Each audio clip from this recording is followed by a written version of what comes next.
What is up, guys? Wraec is here with a new video, and today with some Broken Spaces footage. Actually starting here at Gru. I didn't really record the first fights, but when I started to hit Gru, you can already see it, I noticed that is really some impressive stuff, some impressive performance by my Aspen.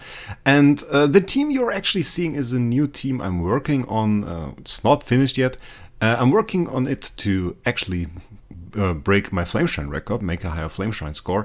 And I thought, like, okay, we did some testing, wasn't too successful, but I thought I'd take the team and I just bring it to Broken Spaces, and yeah, you can see it in the background. It can certainly it for some damage. One thing to note, oftentimes, especially in Broken Spaces 8 and 9, you will see that the damage numbers, the overall damage numbers, are higher than the actual life of the bosses, so we are even overkilling the enemies. Now we'll talk about that as soon as it starts. And you can see the huge Aspen actives here, shredding apart those Oberon and the Corpse Demon, and yeah, it's just one-shot potential. And the way this actually works is we stack multipliers. We stack things that multiply our damage. We have an Endless Cane, we have the Heartwatcher mark, we have the Cruise mark, we have SQH extra damage and Abyssal Corruption. We have the Sublimation extra damage from MFF, and then we reduce all the defenses with Wraec, and we have that huge Aspen that, with the Endless Cane of course, a crit damage stone, a Mythic Skin, all the good stuff. 10 million attack and just hitting for a ton. And the turn 1 is often not even really that scary because we are just stacking up our marks. We are getting the Cruise mark, we are getting the Outwatcher mark, and so on. But starting from turn 2, you can really start seeing some big damage. Of course, the carry now drained us here in the Tara carry fight, but as soon as we get an active, it really starts getting scary. You could see the first hit from the Aspen actually reducing the life of the carry there by quite a margin, even though it was just a basic. And here we get the kill. Sadly, we didn't trigger the extra damage from the Aspen. That would have been quite interesting to see if that could actually kill the Tara. But again, the basic damage you saw there, that was easily 15% of the life from the Tara, and now 2.4 trillion. It was killed with like 700 billion, something like that. So we are way over the life of the enemies, like 3 times the damage dealt here that was needed, which is absolutely insane. And now for the final fight, not changing anything. By the way, that was not optimized in any way. We didn't have any control purify, anything that would normally be equipped for an SL like this. And here the first hit, yeah, they tend to get some life, but this team is really about starting to stack damage. Abyssal Corruption stacks, we can stack MFF Sublimation damage, scale up the damage with Endless Cane. So there are a lot of options for us to actually get more damage, and here we can see it. Yeah, just insane. The kill on the Wraec, and the Russell doesn't stand a chance either. There is the kill on turn 4, something I would not have thought to be possible actually. So actually quite impressive to me as well. So definitely a new level. So let's now take a look at the team that made all of this possible. Basically that's it. Main component of the team is of course the Aspen. We will just take a look at that. About 10 million attacks, slightly under, which is really ugly now looking at it, but it's alright, it's alright. It's about 10 million attack. We have the active skill sublimation for some extra damage, and to change the triggering condition for the extra damage from his active skill. Some crits, nice. Not really any sublimations on passive 1 and 2. And then we have some sublimations on passive 3, but mostly just to get the pure sublimation for HP and attack. So nothing really with the Aspen, nothing funny. Then we have 8 here.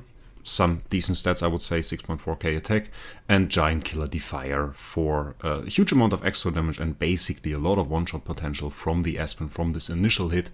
That's just going to be pretty huge because of the Defier. When dealing damage, it targets HP is 70% or above, deals 30% more damage, so that is definitely huge.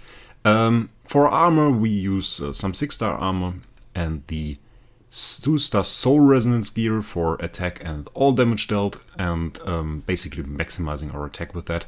We have an S6 crit damage attack stone, pretty huge damage stone, nice stone, I really like it.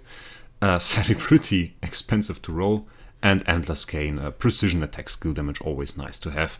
And of course the all damage dealt scaling with every round. Full red enabled, balance strike here. I did not go for 100% crit.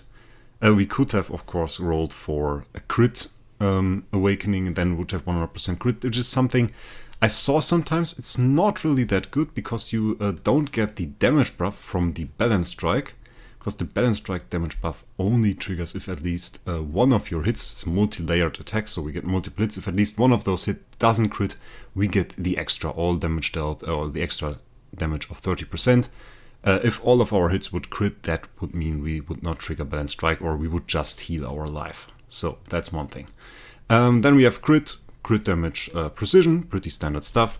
Brings our precision actually to, what do we have, 130%, and of course for precision you always get extra damage as well, so that is pretty nice. Tree, we can look at that, just level 100, nothing too fancy. And then for the rest of the team, we actually have a V4 cruise. We didn't use that in that video, I have to say that was something upgraded later. The cruise in the video was E1 with just basic equipment, just normal equipment, and nothing too fancy. You can actually see that in the BS9 fight. He dies without ever triggering Unbending Will, which of course is because he was E1 and didn't have Unbending Will at that point. So V4 Cruise would actually be more optimal because his weakness mark gets upgraded from 50 to 60%. So that is always pretty nice and pretty nice upgrade, and you can only be upgraded to V4 for quite recently. It was in the latest batch of Awakened Heroes, so that is also quite nice upgrade. We don't really care about the basic. And then we have Heart Watcher, again, as you know, using her Watcher's Mark for 300% extra damage. MFF, mainly the most important part is the, not that one. That one is nice as well, by the way. Second passive, every time an ally resists attack, you get all damage reduction and attack on that ally. So pretty nice buff. And then we have the evolutionary factor with the Noble Sublimation. Most of you know can scale some nice stuff for us as well. Extra damage is a nice modifier. It's increase the damage dealt by self to poison targets, a special modifier, scaled separately, so quite nice. Drake, just defense down, nothing fancy. And then we have our SQH with the Abyssal Corruption scaling, which we talked about in the last video I made about Flameshine as well. We can deal more crit damage to enemies, bypassing the crit damage cap. So that is pretty nice as well. So that is about the team. We will see that team again pretty soon. I'm still experimenting a bit with it, with the role of the cruise, if the cruise is optimal. Because there are certainly some other options that we can consider, one of them being Ignis, for example. I used an Ignis for to get some skill damage on the Aspen. That was one thing I tried in Flameshine. And there was a pretty good attempt I had with that, and the cruise has still has to get a similar attempt or similar damage for that. So still waiting for that. We'll test him in the next few days and we'll test that entire team. But for now you could see the performance in Broken Spaces, and I think it's more than impressive. Pretty nice show of that team. The core I used, by the way, I forgot that, is the primary core of Origin from Mystic Fairy Freya. What that does and what we use it for is mostly only the attack buff.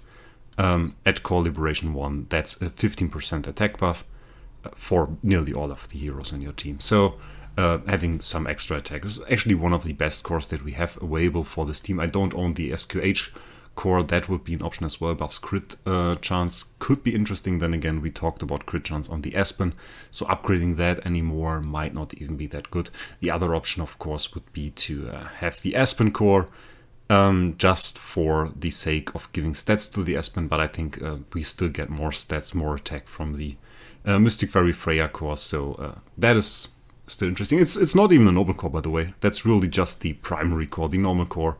Nothing too fancy here. In any way, guys, I hope that was entertaining for you to see. It was quite surprising for me, I have to say.